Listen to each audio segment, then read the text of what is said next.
Hello, I'm Jason Redd, and I am your instructor for one of the following courses that you are taking this school year: Introduction to Engineering Design Honors, Principles of Engineering Honors, Civil Engineering and Architecture Honors, Engineering Design and Development Honors. What I'd like for you to do is take a moment just to write down some questions that you have about me as your teacher and as a person, and 3 questions you have about this course. It's my hope that all of your questions will be addressed in this presentation, but I would ask you to take a moment just to pause, write down some questions so that you can make sure those questions get answered at the conclusion of this PowerPoint. One of your questions may not get asked. Hopefully it will, but if by chance I do not address all of your questions at the conclusion of this presentation, I will give those who are in person time to ask me those questions, but also you can comment on this post and ask those questions that way. Just a little bit about me. My name is Jason Redd, as I've already said. I graduated from Aiken High School in 1996. After Aiken High School, I went to Aiken Technical College and earned an associate's degree in occupational technology with an emphasis in industrial drafting. While I was finishing up my associate's degree, I started working at Parsons Infrastructure and Technology, located here in Aiken, and I worked there until about February of 2003. I started out at Parsons as a drafter, and then I worked my way up to becoming a designer. By the time I left Parsons, I had become the drafting supervisor there. When I left Parsons, I went to work at WR Tool Engineers, located in Augusta, Georgia. I stayed there until I came to teach here at Aiken High School in August of 2007. At WR Tool Engineers, I worked as a drafter designer when I first started out there, and eventually I became the drafting supervisor. I started teaching here, as I already said, at Aiken High School in August of 2007. I am beginning my 14th year here at Aiken High School. I am also a bivocational pastor at Corinth Baptist Church, located in New Ellington, South Carolina. Some people ask what a bivocational pastor is. Basically, that means I have a job during the week here teaching at Aiken High School, but during the week I also have some ministry responsibilities, and I preach on Sunday mornings at Corinth Baptist Church. I married my high school sweetheart in August of 1999, and we have 2 daughters. My wife is the health science instructor at the Aiken County Career and Technology Center, and she is also the former school nurse at East Aiken School of the Arts. I am usually a very easy person to get along with, but obviously, just like many people, I do have my days. If you can follow my rules and just respect me and respect others, we will have no problems getting along with each other this school year. I've been told by my former students that I am probably one of the easiest teachers to get along with. My point in telling you all this is, I just want you to know that I'm just a regular guy who just happens to have a job teaching drafting and engineering courses here at Aiken High School.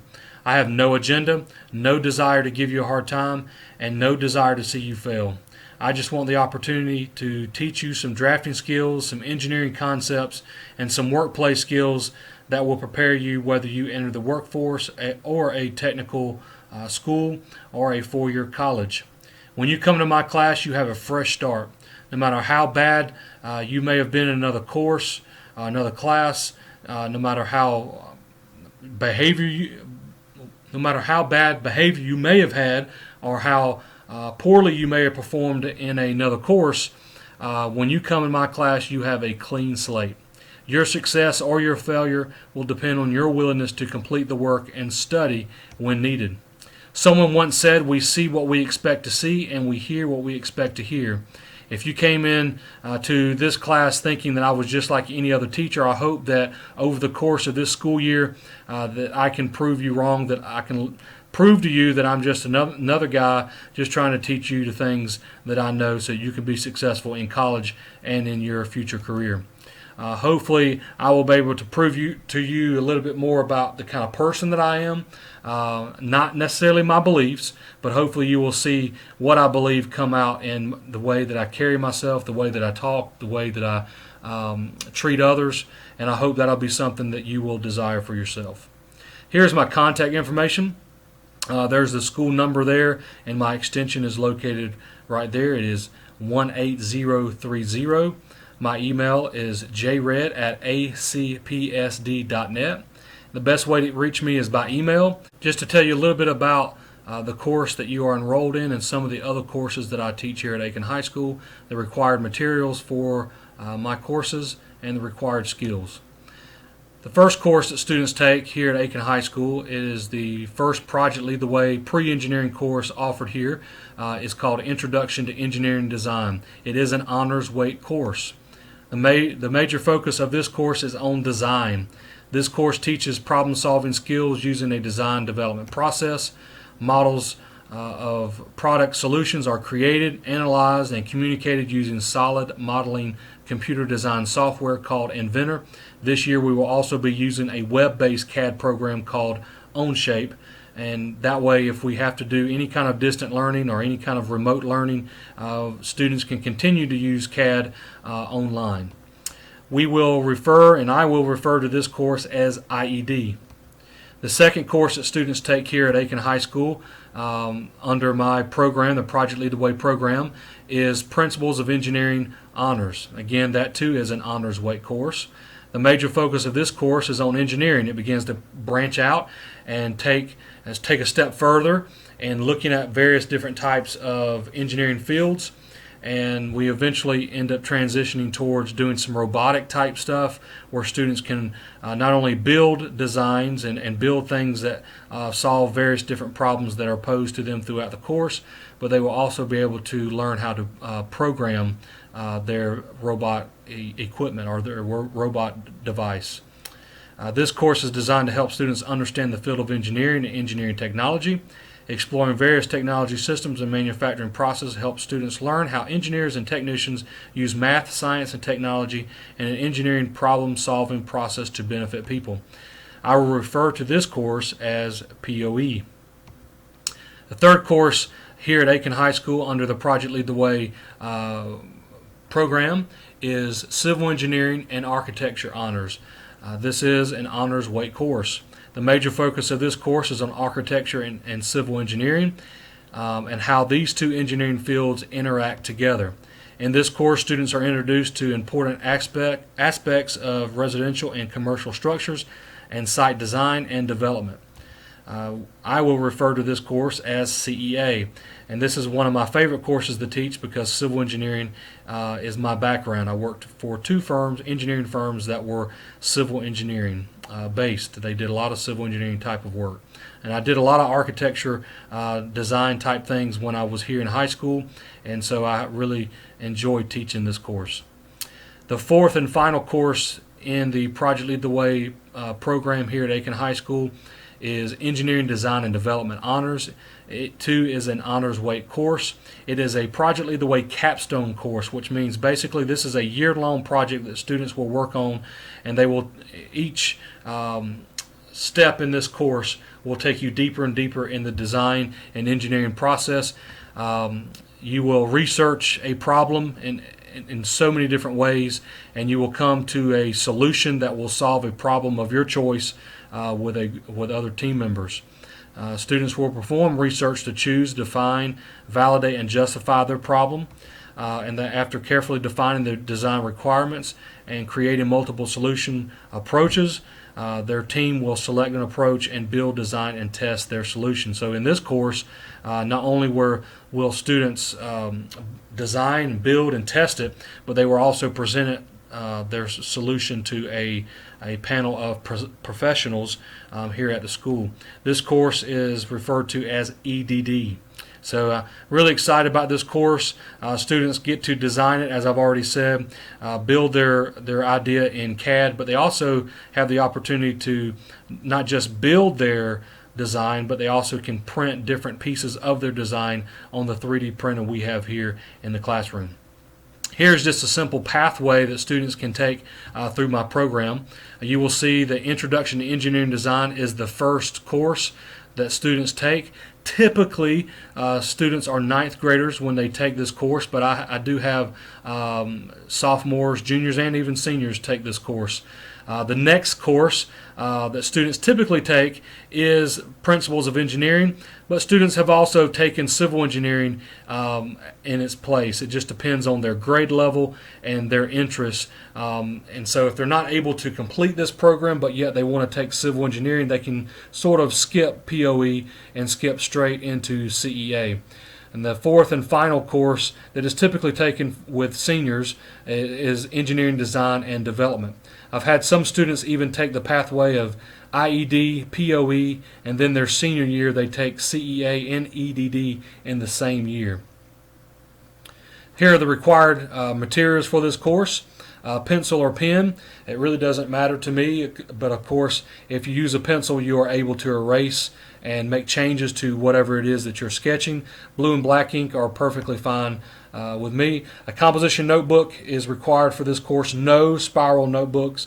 A bounded notebook as you see in the picture on the right there. POE and CEA students will need to have a scientific calculator. A TI-83 works really well, but any calculator that has the sine, cosine, and tangent buttons is preferred. Required skills, basic math skills, some algebra, some geometry, and trig. And as you progress through my program, you'll notice the math will get a little bit harder. And so you start out in IED doing some basic math, some basic geometry, and then as you advance through the program, you get to a little bit more difficult math. Basic English skills, reading and writing, public speaking skills. These are real-world skills that you use not only in the classroom, but you will also use in a professional setting. Notice that gaming is not one of the required skills for this course, nor do we utilize your gaming skills in this course. So just what is Project Lead the Way? I want to take a moment just to explain the Project Lead the Way program. Project Lead the Way provides a comprehensive approach to science, technology, engineering, and mathematics, also known as STEM. Project Lead the Way is the nation's leading provider of K-12 STEM programs. Through activity, project, and problem-based curriculum, Project Lead the Way gives students in kindergarten all the way up through high school a chance to apply what they already know and kind of expand on that by giving them new skills so that they can identify problems, find unique solutions, and lead to their own type of learning. So this Project Lead the Way allows for a lot of self-learning in these classes. Project Lead the Way provides programs that are dynamic, rigorous, and emphasize creativity. It's a type of program that students are offered real-world problem-solving and critical thinking skills and are able to develop those types of skills.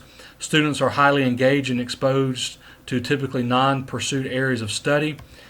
Students are provided with a foundation and a proven path to college and career success. Project Lead the Way has more than 15,000 programs and over 12,200 U.S. schools, and millions of students are enrolled in Project Lead the Way courses across the country. I believe the last time I checked it was well over 2.2 million students. Project Lead the Way schools in Aiken County. You'll see the high schools there. Aiken High School, North Augusta High School, and Silver Bluff High School has the courses that are shown there on your screen. Aiken Technical College also has classes that are Project Lead the Way. So Project Lead the Way courses are also in the college level. In fact, when I went to get trained for POE at USC in Columbia, the professor who teaches POE at Aiken Tech was also in the same training as I was. So we teach the same type of course, same curriculum, and so that kind of lets you know the level that Project Lead the Way is taught at. Not only kindergarten, elementary, and middle, but also in high school and in college. AP plus Project Lead the Way student recognition is something that students can try to achieve. This is from the College Board and Project Lead the Way. They have teamed together to encourage students to participate in STEM courses and to let colleges know that these students have taken rigorous courses. And so these two have joined together to recognize students who have taken Project Lead the Way courses and AP courses. So students are able to receive this recognition by meeting certain criteria. But this recognition will follow them and through the college, and it kind of gets attached to their transcript and lets colleges know what type of students that they are. To earn this recognition, a student has to complete the following pathway, and there's a little bit of flexibility here. A student can take one AP course, one Project Lead the Way course, and then a third course, either another AP or another Project Lead the Way course. And of course, they have to pass the end of course exams in their courses. So again, they can take an AP course, two Project Lead the Way courses, or they can take just one Project Lead the Way course and two AP courses. A lot of people ask, what AP courses do they have to take? They have to be math or science related AP courses. So I want to explain just the difference between a facilitator and a teacher. A facilitator is someone who provides a group information and to help them just be able to complete a task. They're not necessarily teaching, but they are facilitating the information. They kind of lead students to use prior knowledge, and they kind of allow students to go through a little bit of challenge so that they can discover whatever it is that they need to discover in that particular task. A teacher is someone who teaches information or skills to students. And so at times throughout this program and throughout all four of my courses, I will serve as both a facilitator and a teacher. There will be times I will be just a facilitator and other times that I will be just your teacher. And my role will depend on the content and the task. And actually the courses that I teach actually kind of let me know when I need to be a facilitator and when I need to be a teacher. So a typical lesson layout or outline is as follows, but just keep in mind that EDD is uniquely different and will not follow this kind of structure. I will describe that in just a moment. But for IED, CEA, and POE, the typical outline is first we'll have an overview of the lesson. We'll go over the learning objectives and the essential questions. We'll go and look at various PowerPoints throughout the lesson. We'll complete a number of activities and or projects, and we will take a test. And so all tests and that will be on all questions that will be on a test are questions that students will typically find on an end-of-course test. And yes, there is an end-of-course test for each of my courses except EDD. There is no end-of-course test for EDD, but there is for the other three courses. So in the IED, POE, and CEA, typically students will start out me giving you or providing you some key terms and some information that you will discover and find throughout the lesson. You are responsible for that information. Although we may not go through that information word for word when I give it to you, as we go through the lesson you will be exposed to those key terms and those concepts, and you will be expected to know those things before you take the test. EDD is quite different. EDD has components, and they'll go through different components to advance through designing their product and solving the problem they have set out to solve. Typically, I assign no homework, but obviously because of remote learning, there may be more work required for you to complete at home, and that will be detailed as we go throughout the course. Which students do well in this course? Students who are creative, students who are hands-on learners, students who may be underachievers in other types of courses, but for whatever reason they come in this type of course, project-based, and they get hooked on the different concepts and the different skills that are taught and developed in this course. Students who are interested in computer science and technology, students who are good in math and science, students who are easy to get along with and likes to work with others. Who will pass this course? Who will be successful in this course? The student who is willing to do the work. I believe there are two types of students: a low performance student and a successful student. Low performance students are those who have no sense of their future. Their focus is on the short term, and many times they're just trying to survive.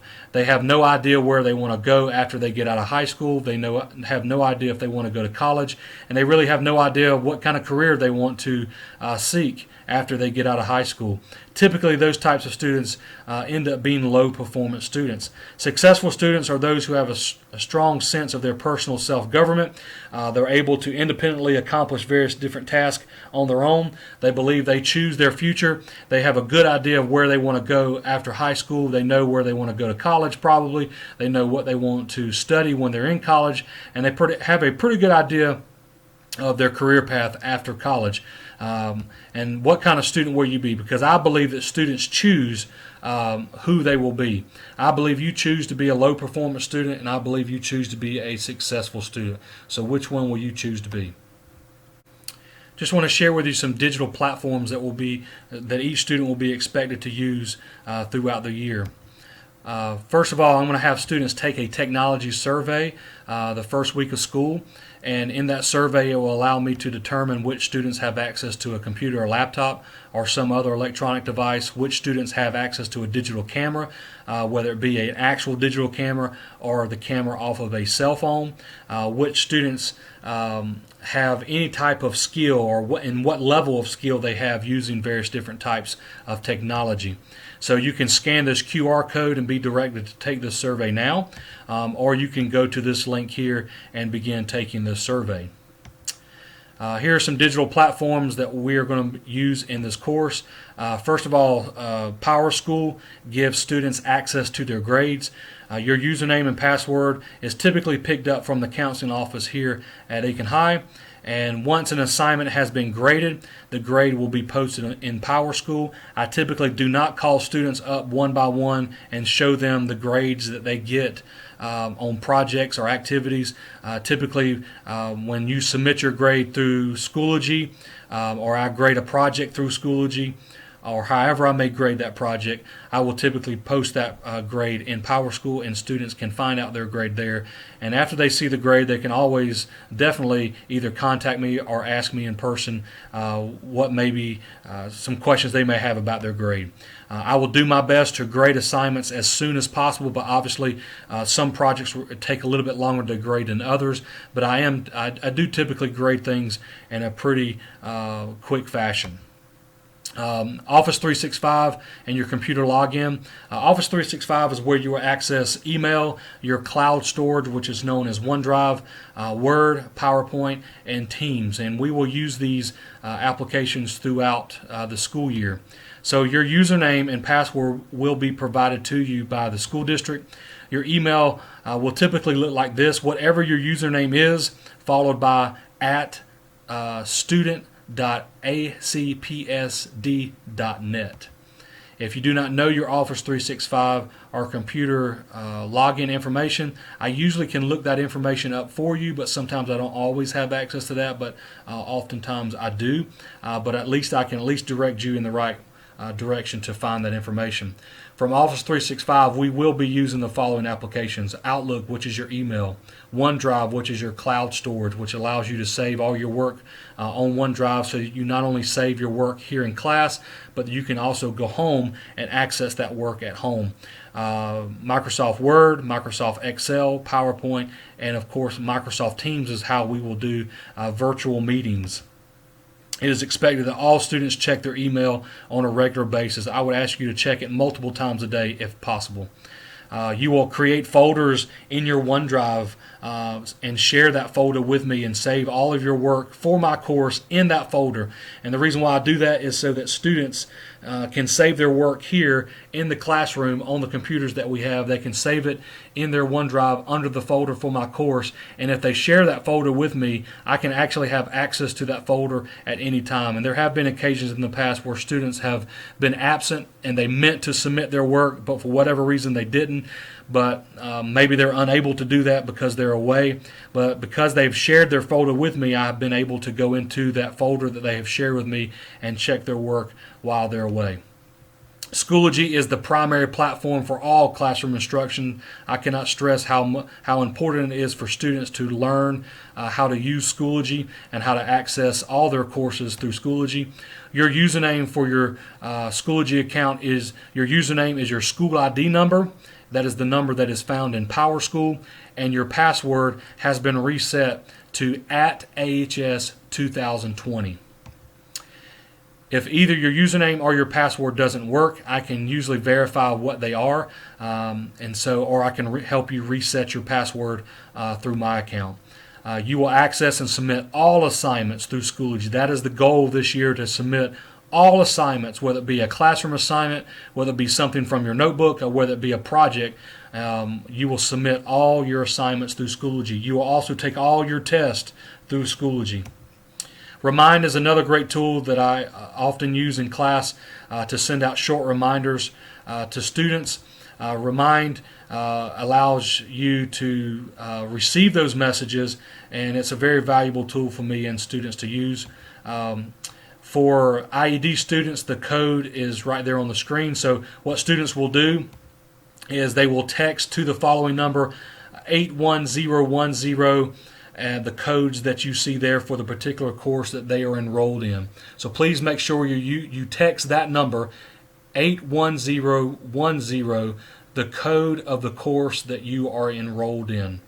So Remind is a pretty nifty tool, because I have had occasions where we go on a field. Well, in the past, we went on a field trip, and the night before, the place that we were going to visit sent an email out saying they need an extra form of documentation from students. And obviously, we had already left school for the day, so I was able to send students a Remind message and let them know that they needed to bring an extra form of documentation. Remind is pretty good because it comes in as a text message, and students don't always check their emails when they go home, but Remind allows the message to come straight to their phone. And for parents, you can also access any message that I send by joining the same Remind group. And so you can definitely join this as well. And if you do not have a cell phone, I can allow you to join Remind through email. So you can receive the same messages that I send through text message. You can receive it in the form of an email. My school webpage basically just has all the generic information about my courses, the course syllabus, course calendars, Project Lead the Way information, and other general documents. All course content will be made available online through Schoology, and other course-related documents will be made available on my school webpage. There is a dramatic difference between how I use my school webpage and how I use Schoology. So again, my school webpage is generic information about the courses, about my program, Project Lead the Way program, and other general information maybe about the school. But Schoology is how you will access all course content. So to access Schoology, I will share steps in class and also virtually how you will access Schoology. But to access my school webpage, you do that by going to the school's webpage, and when you do that, you will be able to follow these steps to get there. So first, you will go to Academic, and you will select Teachers, and then you will find my name, Jason Redd. And then you will see the pages of the links to the pages of the courses that I teach. Notice that EDD is not listed, but it is on the webpage. Grading criteria. Major assignments include test projects and writing assignments. That will make up 60% of your grade. Class participation and daily assignments include in-class discussions, small group work, participation in for various different types of class activities that we do, your preparation for class, and your research. All activities, key terms, essential questions, all of those things will account for 40% of your grade. There will be a semester exam. Sometimes I give an actual question exam, and other times a project will count as your semester exam. Your grading scale is listed there, and if you're used to our school district, you are pretty familiar with the grading scale throughout the school. What to expect when you're expecting to pass. I want to share with you my classroom rules and classroom procedures. My classroom rules are very simple. Observe the Aiken County School District's Code of Student Conduct and Aiken High School Student Handbook, including the appropriate usage of the internet. Respect everybody, be prepared, maintain a clean and orderly, safe work area, and no food or drinks unless given permission.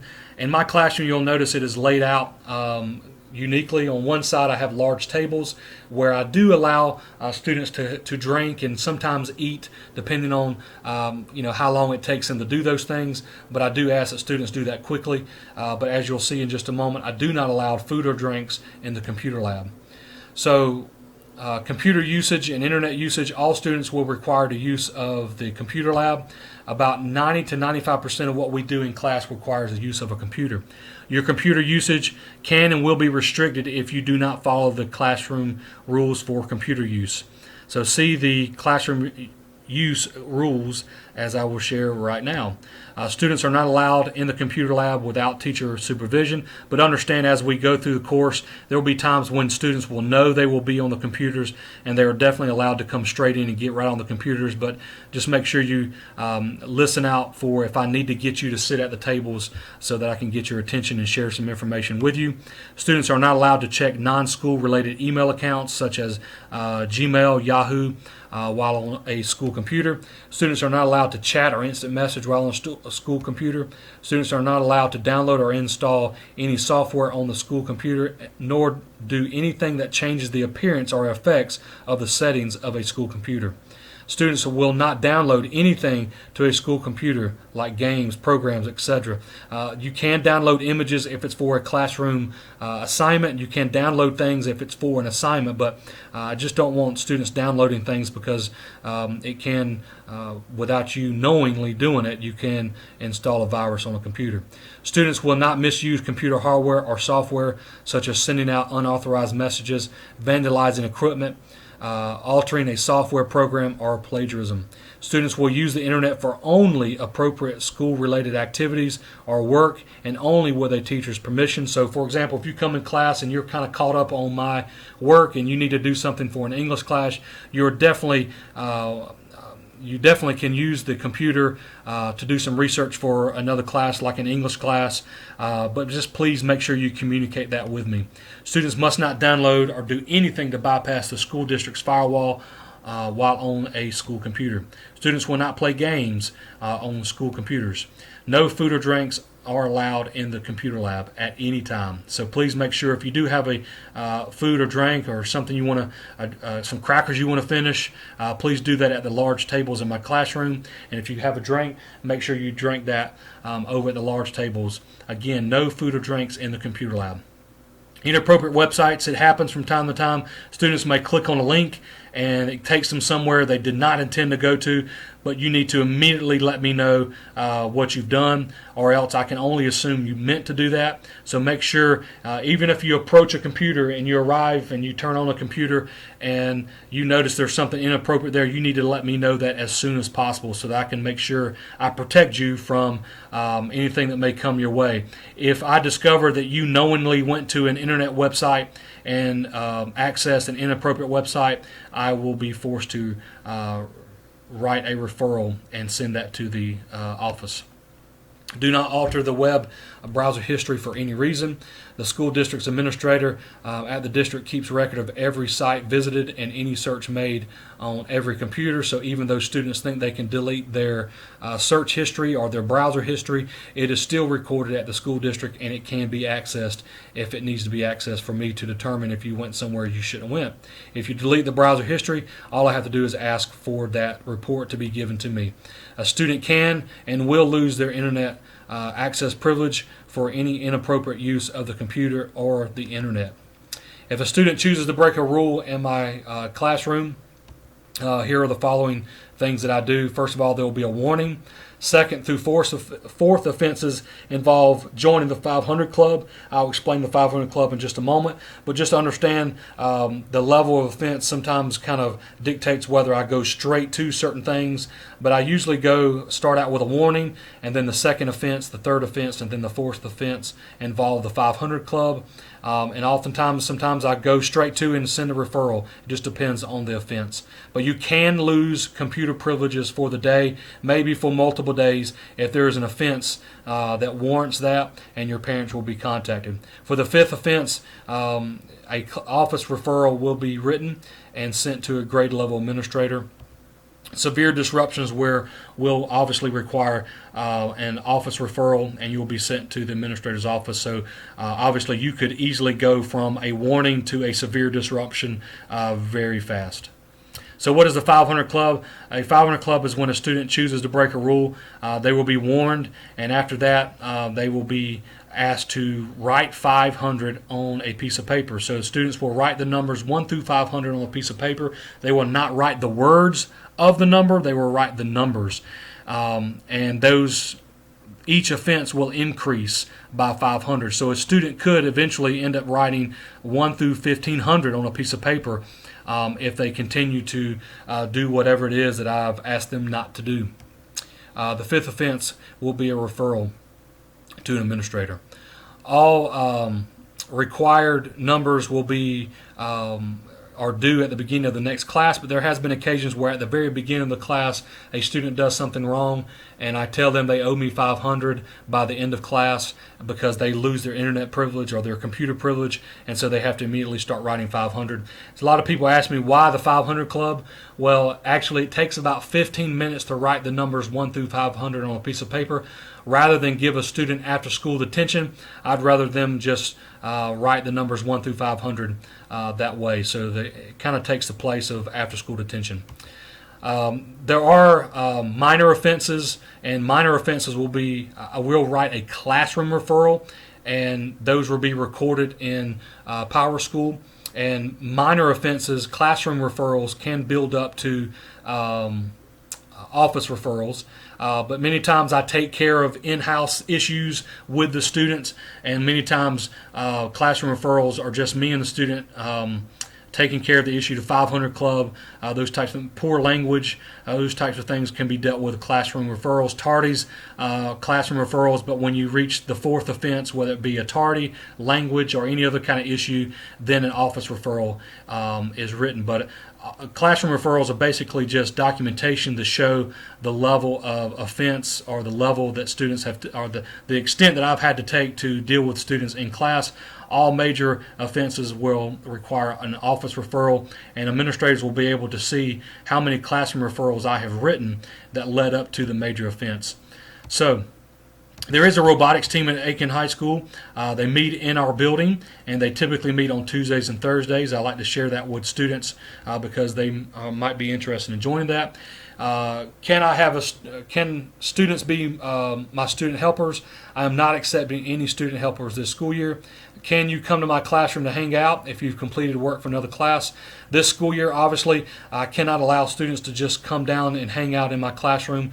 Obviously, we have things we have to do in class. So, but obviously, if you need to do something for another class and you want to use my computer, just please make sure we work those issues out between me and another teacher. Make sure your teacher emails me and lets me know that they have their permission for you to come down here, because I may need to tell them, no, today is not a good day, but please just don't think you can come down and hang out in my classroom. Arriving to class tardy. If you come to class late, I will give you a tardy. Obviously, there is a little bit of grace that will be given to students because we're so far from the main building, but I can always tell which students are coming to class tardy because the students who are trying to get here on time will get here just as the bell is ringing, the tardy bell is ringing, or just after. Usually those who are tardy are dragging in 2 or 3 minutes late, and so you will be given tardies. And after you get your fourth tardy, that will generate an office referral. So the first 3 tardies will be a classroom referral, and the fourth one will be an office referral. So this is your official warning. So using inappropriate language in class, please make sure you don't use inappropriate language. I will handle the usage of inappropriate language very similar to tardies. So after 3 offenses, classroom referrals, the fourth offense will require me to generate an office referral. Again, this is your official warning. So eating and drinking in the computer lab, I've already mentioned that, so I'll go through this pretty quick. I do not want food or drinks in a computer lab. So you will be warned. Please don't do that. If you're caught eating or drinking, you can use your computer privileges. And so I will ask you to throw away that food or drink in the trash can. But you're more than welcome to eat or drink over at the big tables as long as you get my permission. So again, this is your official warning. Late work, I'm very flexible when it comes to late work. You have 1 week prior to the end of a quarter to make up any missed work or incomplete work. So if you do something and it's not complete, you still have time to get full credit for anything that you've missed or anything that was incomplete. You just have 1 week prior to the end of the quarter to do that. But just understand that when I expect something to be turned in, I will put it a 0 in the grade book, or whatever grade you earned on an assignment, I will put that grade in, whether it be a 0 or incomplete grade. But you can get full credit for that assignment as long as you turn it in 1 week prior to the end of the quarter.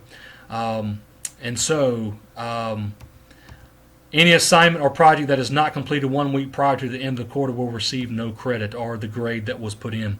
Exceptions can be made for students who are returning to school after an absence, such as homebound or an illness.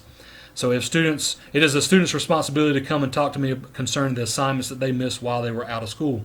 Returning to class after an absence, again, come and talk to me. Make sure you actually looked me in the face and said, Mr. Red, I was out. What did I miss?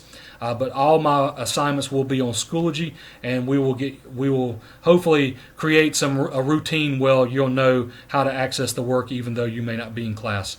So we're returning to class after an absence. Please make sure you understand that if you miss on a day that a project was due, an assignment was due, or a test was to be given, and if you knew that was the date that those things were going to be given, you will be expected to either take that test or turn in that assignment the next day. But obviously through Schoology, you can submit assignments through Schoology. The start of the day, typically students will know what to do. When they come in, they can look at the board and see what the assignments are for the day.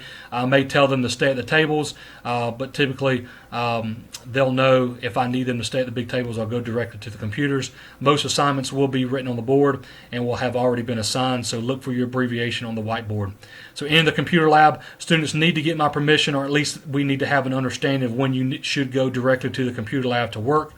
No standing around. Can you go to the restroom? Obviously you can. The bathrooms will be available for students to use, but obviously with the COVID and to be able to stop the spread of the virus, we have to use and follow the procedure of the school for students to use the restroom. When I want to get students' attention, I will just ask for it. If you're seeking help for any reason, just ask me. Send me an email. Ask me in person. Hopefully I will develop a type of relationship with students where they can come and talk to me about anything. But understand there are some assignments, such as CAD assignments, that will require my attention for long periods of time, even with one student. So I'll try to get to students as quick as I can.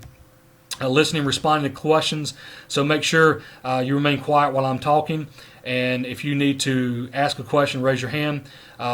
Keeping a student notebook. All students are required to keep a notebook. We will refer to that as an engineering notebook.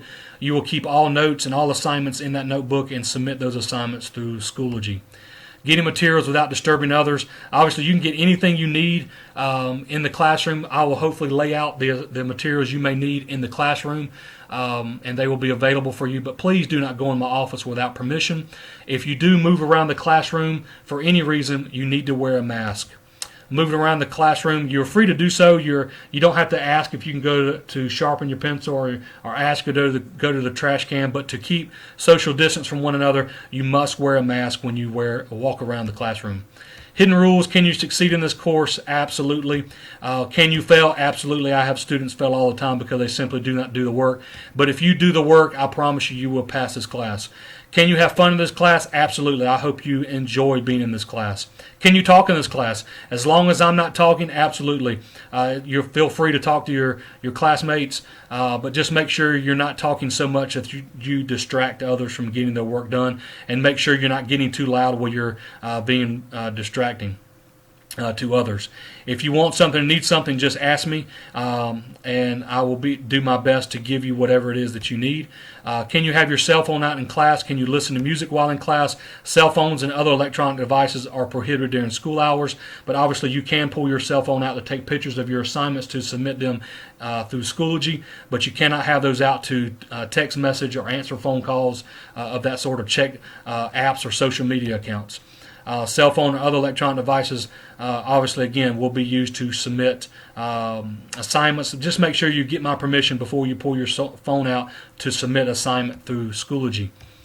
So obviously, when you get your device through the school district, obviously the usage of devices will obviously change, and we will adapt and change as that time comes. If you have any questions, please feel free to send me an email or comment on this post with any questions you may have, and I will do my best to answer your questions in a timely manner.